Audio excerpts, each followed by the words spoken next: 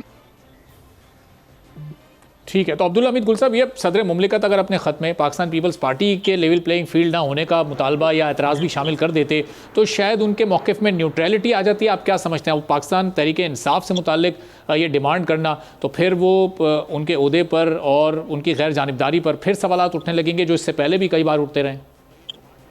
میرے خیال میں یہ آئین کے اندر ایک بہت بڑا لکونہ ہے جس کو سمجھنا چاہیے. آنے والی جو بھی حکومت ہوگی یقیناً اس کو ایڈریس کرے گی, کیونکہ صدر صاحب جو ہیں وہ تو شتر بے مہار ہو چکے ہیں, سیدھی سی بات ہے. اور وہ بڑا واضح ان کی جو انکلینیشن ہے, جو ان کا سوچ ہے, جو ان کا عمل ہے, جو ان کا کردار ہے سیاست کے حوالے سے, بطور صدر پاکستان وہ نبھانے میں بری طریقے سے ناکام ہوئے ہیں. اس میں کوئی دوسری رائے نہیں ہے. باقی یہ ہے کہ ان کا خط لکھنے سے ظاہر ہے نگران حکومت کا یہ کام ہے, اور میرے خیال میں یہ ان کا فرض عین ہے کہ وہ اس کے اوپر توجہ دیں, اور اگر کوئی دوسری جماعتوں کو تحفظات ہیں تو ان کے تحفظات پورے کیے جائیں. باقی رانا صاحب نے جیسے فرمایا, درست کہا کہ جیل سے بیٹھ کے کسی آدمی کو اختیار نہیں ہے, اور میں سمجھتا ہوں کہ ویسے ہی جو ہے جب آپ ملک سے باہر بیٹھے ہوں, عدالتوں نے آپ کو جو ہے وہ نااہل قرار دیا ہو اور آپ جو ہے وہ مطلوب ہوں, اور پھر آپ تمام معاملات وہیں سے چلا رہے ہوں. حد یہ ہے کہ وزیر اعظم ہیں تو وہ امریکہ جانے سے پہلے مشاورت کر کے جاتے ہیں. یہ ہمارے نیشنل سیکرٹس ہیں, نیشنل سٹیٹ کی یہ جو ایک کام ہے. ٹھیک ہے کہ وہ ماضی میں 3 دفعہ وزیر اعظم رہ چکے ہیں, لیکن سٹیٹ سیکرٹس جو ہیں ان کو آپ یا اس قسم کی مشاورت جو ہے میرا خیال ہے اس کا آئینی کوئی جواز بنتا نہیں ہے. دوسری بات یہ ہے کہ جو اس ٹائم پہ 9 مئی کے واقعات ہیں, یقیناً میرے خیال میں عدلیہ کے اوپر ایک بہت بڑا جو ہے سوال بنتا ہے, کیونکہ یہی وہ عدلیہ تھی جس نے 2015 کے اندر باقاعدہ 11 ججوں نے اس کو پاس کیا تھا کہ جی ٹھیک ہے ایک ملٹری کورٹ ہونا چاہیے. 2016 اور 2017 میں اس کے تحت جو ہے مقدمات بھی ہوئے اور لوگوں کو سزائیں بھی ملی. 1952 کا اور 1967 کا جو تھا وہ بھی ایکٹ جو ہے وہ بڑا واضح ہے, اس کے تحت ہزاروں لوگوں کو جو ہے سزائیں ملی. اور پھر یہ کوئی پاکستان پہلا ملک نہیں ہے. اچھا مزے کی بات یہ ہے کہ سپریم کورٹ نے تو جو ویلیڈیٹ کیا اس کو انٹرنیشنل کورٹس نے بھی جو جسٹس ہے اس نے اس کو جو ہے وہ یہ ایک روٹین میٹر جو ہے وہ قرار دیا اور اس کو کہا کہ یہ ڈویبل ہے. اچھا تیسری جگہ جو ہے کہ دنیا کے 40 ممالک تقریباً, اس سے بھی زیادہ میں ان کے نام نہیں لینا چاہتا, لیکن اس میں جو چیدہ ممالک ہیں جس میں امریکہ بھی ہے, روس بھی ہے, بھارت بھی ہے, چین بھی ہے, اس کے اندر انڈونیشیا, ملیشیا بھی ہیں, یہ وہ تمام ارجنٹینا بھی ہے, یہ تمام ممالک جو ہیں یہاں ملٹری کورٹس چلتے ہیں. آج دیکھیں نا شہداء کے حوالے سے جو پریس کانفرنس ہوئی ہے اس کے اندر بڑا واضح پوچھا گیا صدر پاکستان کو کیا شہداء کے حوالے سے کوئی خط نہیں لکھنا چاہیے تھا؟ کیا ان کے خون کا حساب بطور صدر پاکستان، میرا خیال ہے کہ ان کو باپ کی حیثیت ہے، ان کی ذمہ داری بنتی ہے کہ وہ اس کے اوپر جواب دیں، لیکن کوئی جواب نہیں دینے کے لیے تیار۔ دیکھتے ہیں اب کہ آنے والے دنوں میں وہ خط لکھتے ہیں نہیں لکھتے۔ اب منڈے تک جب پٹیشن فائل ہوگی اس سلسلے میں تو اس کے بعد کیا صدر مملکت کوئی اپنا کردار ادا کرتے ہیں نہیں۔ اب شیلا صاحبہ، یہ صدر مملکت نے خط میں سے پاکستان تحریک انصاف کا ذکر کیا، تو آپ لوگ بھی اپنا کیس صدر مملکت تک ہی پہنچائیں تاکہ وہ پھر نگراں حکومت تک پہنچائیں، چونکہ لیول پلینگ فیلڈ نہ ہونے کا اعتراض سب سے پہلے پاکستان پیپلز پارٹی نے اٹھایا تھا۔ اب آپ دونوں جماعتوں کے یعنی پی ٹی آئی اور آپ کے اعتراضات تو ایک جیسے ہیں، لیکن ظاہر ہے کہ کیسز کی نوعیت مختلف ہے۔ ہم ایک بات کو تو بالکل کہنا چاہتے ہیں کہ دیکھیں، دو سے تین باتیں ایسی ہیں جن کو نظر انداز ہرگز نہیں کیا جا سکتا۔ 9 مئی کے واقعات، اس کے علاوہ ایک بات جو مجھے بہت ہی تکلیف ہوئی تھی وہ یہ تھی کہ جب آئی ایم ایف سے معاہدہ ہو رہا تھا تو یہ بات لیک ہوئی شوکت عزیز صاحب کی کہ پنجاب کے اور کے پی کے وزیر خزانہ جو ہیں وہ معاہدے پہ عمل نہ کریں۔ دیکھیں، یہ اسٹیٹ کی طرف سے بڑا ایک نیگیٹو میسج جا رہا تھا کہ ہمارے ہاں اس طرح بھی ہو سکتا ہے۔ یہ تو اپنے ملک کے خلاف ایک سازش تھی۔ تو یہ دونوں باتیں مجھے بڑی تکلیف دیتی ہیں۔ یا آپ انٹرنیشنلی آپ نے سائفر کا جس طرح سے پروپیگنڈا کیا، تو یہ ضرور اکاؤنٹیبل ہے اور ان کے اوپر ضرور بات ہونی چاہیے۔ جو لوگ اس پہ قرار واقعی سزا ہونی چاہیے، جو لوگ اس میں انوالو ہیں، بالکل میں اس کو مانتی ہوں۔ لیکن وہ لوگ جو اس میں شامل نہیں،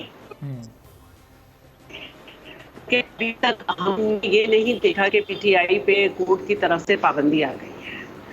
تو جو لوگ اس میں شامل نہیں ہیں اور پارٹی پہ پابندی نہیں آئی ہے اور ابھی تک پی ٹی آئی کے چیئرمین کو پی ٹی آئی کی صدارت سے بھی نہیں ہٹایا گیا ہے، تو اب وہ لوگ جو کہ 9 مئی میں بھی انوالو نہیں ہیں اور ان پہ کوئی مقدمے بھی نہیں ہیں، اگر وہ کوئی ایکٹیویٹی کرنا چاہ رہے ہیں تو اس کا اسٹیٹس ہمیں پتہ چلنا چاہیے کہ کیا ہونا چاہیے۔ دوسری بات جو ہے وہ میں یہ کہنا چاہوں گی کہ دیکھیں، انصاف صرف یہ نہیں ہوتا ہے کہ جنہوں نے میرے اوپر ظلم ڈھایا ہے اس کے لیے میں جسٹس مانگوں۔ انصاف یہ بھی ہوتا ہے کہ مجھے کوئی ایکسٹرا آرڈینری جو ہے نا وہ ریلیف نہیں ملنا چاہیے صحیح کسی بھی ادارے سے، اور ادارے کا ایک طریقہ کار ہوتا ہے۔ مثال کے طور پر شہید ذوالفقار علی بھٹو کے جو پھانسی ہے اسے جوڈیشل مرڈر کہا جاتا ہے۔ ہم نے ایک ریفرنس دائر کر رکھا ہے اور اس پہ سب یہاں تک پہنچ چکے تھے کہ سمجھ آ رہا تھا، لیکن اس کو نہیں سنا جاتا ہے۔ اسی طرح جو زرداری صاحب ہیں ان کو بغیر کسی سزا کے 11.5 سال جیل میں رکھا جاتا ہے مقدمے چلنے کے دوران، لیکن شرجیل انعام میمن جب آتے ہیں تو ان کو ایئرپورٹ سے گرفتار کر لیا جاتا ہے۔ اب جو بھی ہے، جیسے بھی مقدمے ہیں، جو بھی ہے، اس میں میاں صاحب کنوکٹڈ تو ہیں نا، ان کو پولیس کے پاس سرنڈر کرنا چاہیے تھا، لیکن انہیں ایک بیل مل جاتی ہے۔ تو بالکل یہی چیزیں ہم نے ماضی میں دیکھی ہیں۔ ٹھیک ہے، تو آپ کہیں گے انصاف میں پھر رویہ ایک جیسا ہونا چاہیے، اور انصاف کا رویہ اور ان اداروں کا رویہ جو کہ انصاف کے علمبردار ہیں ان کا رویہ مختلف نہیں ہونا چاہیے افراد کے ساتھ، شخصیات کے۔ ٹھیک ہے، بہت بہت شکریہ شیلا رضا صاحبہ، رانا احسان افضل صاحب، عبداللہ حمید گل صاحب ہمارے ساتھ موجود ہیں۔ ایک بریک لیں گے اور بریک کے بعد ڈاکٹر خرم عباس ڈائریکٹر ہیں ISS کے ہمارے ساتھ موجود ہوں گے اور ان سے کچھ ہم بات کریں گے رو کی دہشت گردی کے ناقابل تردید ثبوت سامنے آئے ہیں، اس پر بات ہوگی ایک بریک کے بعد۔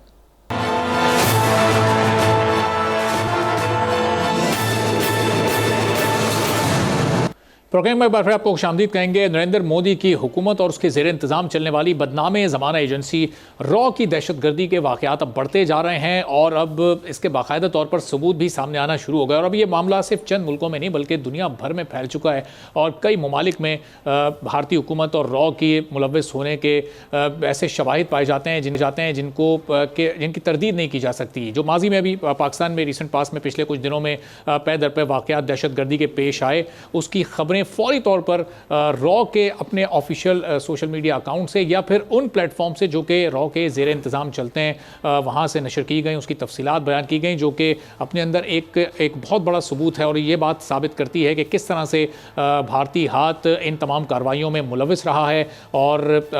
کس طرح سے را کے تانے بانے ان دہشت گردوں سے جنہوں نے یہ کارروائیاں سر انجام دی ہیں اس سے جڑتے ہیں۔ اب اس پوری صورتحال پر ڈاکٹر خرم عباس صاحب ڈائریکٹر ہیں IAS سے گفتگو کرتے ہیں۔ ڈاکٹر صاحب بہت شکریہ پروگرام کے لیے، آپ نے وقت نکالا۔ اب یہ الزامات، یہ جو ثبوت ہیں ڈاکٹر صاحب، یہ تو ایسے ہیں کہ ان کی تو تردید کی نہیں جا سکتی، ان کو جھٹلایا نہیں جا سکتا۔ یہ اب ان ثبوتوں کے ساتھ کیا دنیا کی بڑی طاقتوں کو دکھایا جائے کہ یہ چہرہ تو اب ایکسپوز ہو چکا ہے، یہ صرف پاکستان کی حد تک تو یہ دہشت گردی نہیں ہو رہی، آپ قطر کے معاملات دیکھ لیں، آپ کینیڈا میں بھارت کی انٹرفیرنس دیکھ لیں اور وہاں کی تو حکومت کی جانب سے دو ٹوک انداز میں کہا گیا، تو اب کس بات کا انتظار کر رہی ہے دنیا؟ کیوں کٹ آف نہیں کیا جا رہا بھارت کو، کیوں بائیک آؤٹ نہیں کیا جا رہا؟ Well thank you so much for having me on the show. دیکھیں پچھلے ایک سال کے اندر اب ہم نے ریسنٹلی ایک ڈیٹا مرتب کیا ہے، اس کے مطابق 13 ایسے واقعات ہیں جس کے اندر ایکسٹرا جوڈیشل کلنگ میں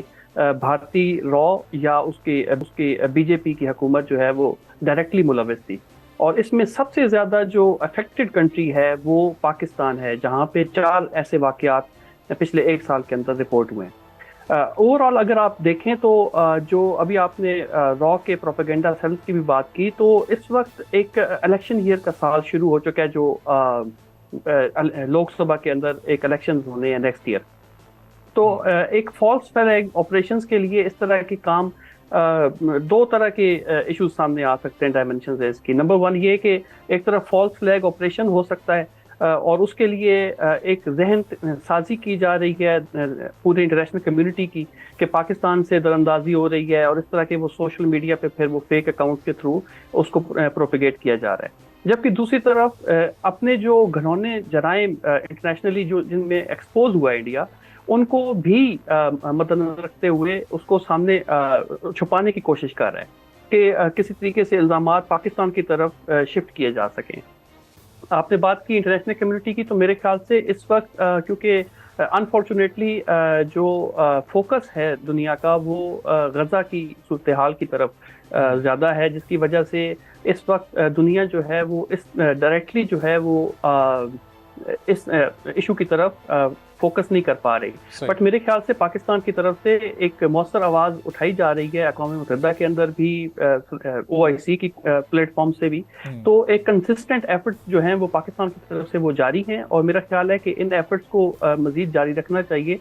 کہ جب بھی ایک موافق صورتحال ہو انٹرنیشنلی تو اس میں پھر پاکستان کا موقف بھرپور طریقے سے وہ واضح ہو۔ ڈاکٹر صاحب، یہ ظاہر غزہ کا آپ نے ذکر کیا، وہ تو پوری توجہ دنیا کی وہاں پر ہونی چاہیے، اور یہ 34-35 دن پہلے یہ ایشو شروع ہوا، لیکن اس 34-35 دن سے پہلے یعنی غزہ میں کارروائیاں شروع ہونے سے پہلے بھارت کی یہ کارروائیاں تو تب بھی منظر عام پر تھیں، تب بھی ہم نے دیکھا کینیڈا میں انہوں نے کس طرح سے کارروائی کی تھی، ہردیپ سنگھ کو جو قتل کیا، اور خود کینیڈین وزیر اعظم کی جانب سے اس پر بات کی گئی، لیکن دنیا کی بڑی طاقتوں کی طرف سے یا UN کی طرف سے وہ رسپانس جو کہ ایکسپیکٹڈ ہوتا ہے پاکستان کو یا دوسرے ممالک کو، وہ کیا ملتا ہوا آپ کو اس ریسنٹ پاسٹ میں نظر آیا انڈیا کے خلاف؟ دیکھیں اس میں 2 اس کی ڈائمینشنز میں آپ کو بتا دوں۔ نمبر 1 یہ کہ بھارت کے اندر جو ایک اس کی معاشی اور اقتصادی ایک جو پاور ہے اور جو اس ایک لنک ہے نیشنل انٹرسٹ اس کے لنک ہوئے ہیں انٹرنیشنل کمیونٹی کے ساتھ، تو بڑا مشکل ہوگا کہ کوئی ایک ریجڈ رسپانس یا اس طرح سا کوئی ایک اسٹرانگ رسپانس آئے انٹرنیشنل کمیونٹی کی طرف۔ بٹ اگر آپ پچھلے 1.5-2 مہینے کے اندر دیکھیں، اور اسپیشلی جو آپ نے نجار کی قتل کی بات کی، اس کے بعد کینیڈا کا رسپانس، اور پھر آسٹریلیا کا، UK کا اور US کا جو رسپانس تھا، میرے خیال سے اس میں ہمیں سمجھنا ہوگا کہ کافی حد تک US نے، UK نے اور آسٹریلیا نے کینیڈا کی نہ صرف حمایت کی ہے سفارتی طور پہ، بلکہ اس میں بھارت کو مورد الزام ٹھہرایا ہے۔ اور جہاں تک جو US کے سیکرٹری ہیں، سیکرٹری اینٹنی بلنکن، انہوں نے بھی بیان دیا۔ اس کے علاوہ جو ہفتہ وار بریفنگز ہوتی ہیں وائٹ ہاؤس کے اسپوکس مین کی،